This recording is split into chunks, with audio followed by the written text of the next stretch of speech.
उपोषणकर्त्यांची तब्येत आता गेल्या 24 तासांपासून उपोषणाला बसलेली, तर सध्या कशी आहे? सध्या तरी त्यांची तब्येत स्टेबल आहे. आम्ही सध्या बीपी घेतलेला आहे, बीपी नॉर्मल आहे. तसेच त्यांचं शुगरही केलेली आहे, रॅन्डम शुगर. ती सध्या तरी नॉर्मल आहे. फक्त थोडा पेशंट उन्हामुळे थोडा डिहायड्रेट वाटतोय, उपोषण करते.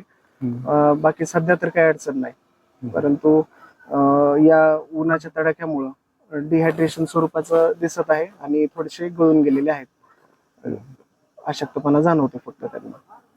तर त्यासाठी आम्ही प्रायमरी ट्रीटमेंट करतोय आणि त्यांना आवाहन करतोय की जरी काही तब्येतीची काही कमी जास्त जर झालं तर आम्हाला लवकरात लवकर कळवावं.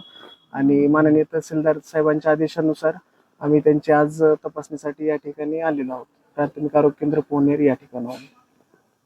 धन्यवाद. सध्या उन्हाळ्याचे दिवस चालू आहेत आणि आज 40-43 तापमान चालू आहे. हो, 42-44 आहे तापमान.